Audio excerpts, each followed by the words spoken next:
আসসালামু আলাইকুম guys, welcome back to new blog. তো আমরা আপনারা এর আগে হয়তোবা ব্লগে দেখছেন চারজন ব্যর্থ হয়েছিলাম, সেম গেঞ্জি, ঠিক আছে। মনে করেন একদিনে বানাইছি এই ভিডিও। আমি ওই যে এর আগে বলছি তো যে আমি হইতেছে এটা যতদিন না গন্ধ আসবে, ঠিক আছে, যতদিন না গন্ধ আসবে ততদিন আমি এটা করবো।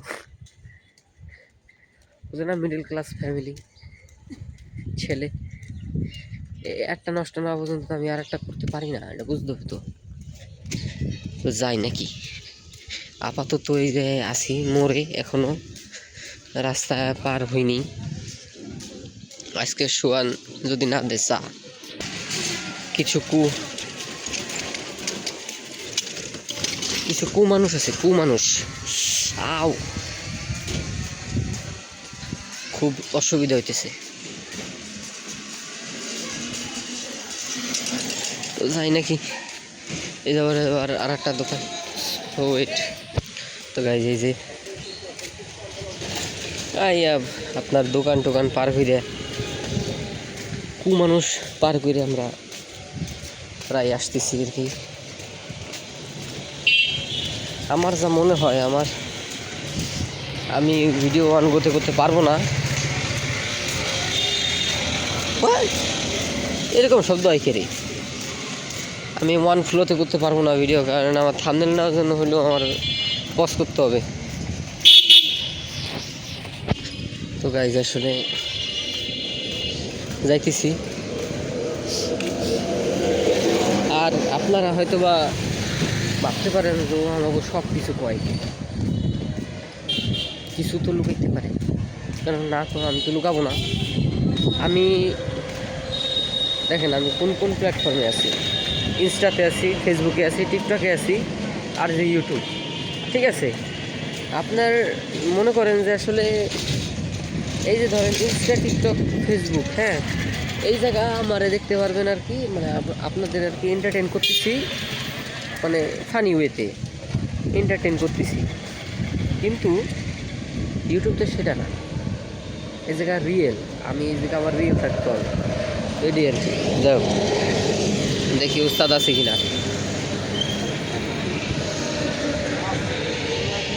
সোহান ভাই, আসসালামু আলাইকুম। ওমা, আজকে পাতি না থাকলে বয়কট করে দিতাম তোর দোকান। 80টা দেখছেন, ব্ল্যাক ডায়মন্ড 80। সরি ভাই, কই বাত নেই, আজকে চা খাবি তুই, মাগ না। কালকে ওই দিনে এসে ফিরে গেছি, তো খালু গো গোসলো বাড়ি, অসুস্থ নাকি? ও আচ্ছা আচ্ছা, এখন যাই না পুহিরে সুইমিং। তো গাইজ একটু বসি, হ্যাঁ এইটা আসলে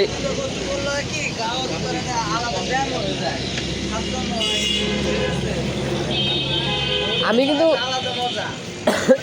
কিন্তু সাঁতার পারি না। আমি মাদারীপুর গেলে আমি প্রায় মাঝে মাঝে যাই,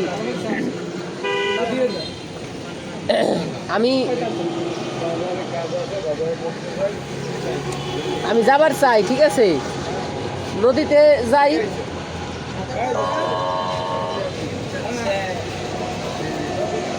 ইজ্জত শেষ হবে কেমনে আমারে বুঝা ভাই,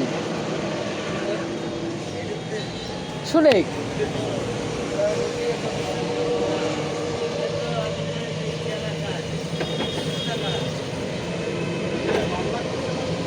গাই, এই জায়গা গুরুত্বপূর্ণ কথা হইতেছে, শুনেন খালি কি করি।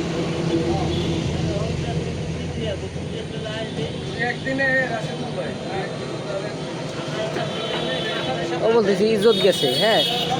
তো জন্ম হইলাম শহরে, আশেপাশে নাই কোনো পুকুর নাই, খাল নাই, নদী নাই, কিচ্ছু নাই। বড়ই হইলাম বাথরুমে করে, তাই কেমনে শিখবো আমি সাঁতার? কম আর গ্রামে যাই, গ্রামও পাওয়া যায় না আমার। কারণ মাদারীপুর এখন শহর হয়ে গেছে, অনেক সুন্দর শহর হয়ে গেছে। তো মানে আমি শিখবোটা কোথায়, মানে বলবেন তো, বুড়া হয়ে গেছি তো এমনি। থাকবে কেমন না এরকম, যদি 5 জন দেয় আমার 500 টাকার জায়গায় আমার 400 টাকা হয়ে যাবে। সুয়াদ এবড়া বললাম, তুই যে কলি যে শেষ বড় হয়েছি বেটা, ঝর্ণায় গোসল করতে করতে, আমি শিখবোটা কোন জায়গা? কেমন ভাই তোমার শেষ জীবন আমার আপনার টিকটকের মতো আর এই দিনাজপুর থেকে গ্রামে এই আমি যাবি হলো নদী পথে, মাঝিরে জিগাইতেছে, ঠিক আছে তো মাঝি পড়াশোনা বলছে না তুমি ফাইনা লাগাই দেয় স্যার, রীতি আসছে না পয়সা, রীতি আসতেছি না পাতি আসছি না রান্না করে খায়। হ্যাঁ ঠিক হয়, হ্যাঁ তাহলে তো আমি আর দূর মাত্র ভোলা নাস্তায় না পিঠা হ্যাঁ লাস্টে যে 12 আনাই ঠেকে গেছে হ্যাঁ। মাঝি, চলে আইছে গাইজ, এই যে মাঝি ভূগোল চেনে না, হ্যাঁ। মাঝি 4 আনা নাই, মাঝির ভূগোল চেনে না, মাঝির 8 আনা নাই, বুঝছো? এই ইতিহাস চেনে না, মাঝির 8 আনা নাই, এই জেলে গেলে 12 আনা। মাঝি জিজ্ঞাসা করছে, স্যার আপনি সাঁতার পারেন তো? হ্যাঁ। না, তাহলে কই স্যার সব বোনাস খাইছে, তাহলে তো আপনার জীবনে 16 আনা এই পিঠা। হ্যাঁ আমার তো 4 আনা আছে, আমি তো 7টায় চলে তাই যাবো। তুই আমার কইতেছ যে আমার 16 আনাই বিথা জীবনের? আসলে আমার কাছে নিজের কাছে মনে হয় মাঝে মাঝে আসলে তো চাটা খাই নাকি। ভাই তো গাইজ আসলে চা খাওয়া শেষ। কে জানি মানে ওই যেটা মানে একটা রিল আছে দেখছিলাম, শর্টস, ছোটো একটা বাচ্চা ওরে জিজ্ঞাসা যে আসলে তুমি চা খাও? হ্যাঁ চা খাই। তো প্রতিদিন চা খাওয়া লাগে? হ্যাঁ প্রতিদিন চা না খেলে আমার মাথা ঠিক থাকে না। তো গাইজ আজকে চা মিশন সাকসেসফুল। তো আজকে ভিডিওটা এই পর্যন্তই, দেখাবো অন্য কোনো ভিডিওতে। ভিডিওটা ভালো লাগলে একটু লাইক শেয়ার কমেন্ট করে দিয়েন। আপনাদের সাপোর্ট তো আলহামদুলিল্লাহ, আপনারা যে সাপোর্ট দিতেছেন অনেক শুক্রিয়া সবাইরে। তো দেখাবো অন্য কোনো ভিডিওতে। সবাই ভালো থাকবেন, সুস্থ থাকবেন। আল্লাহ হাফিজ।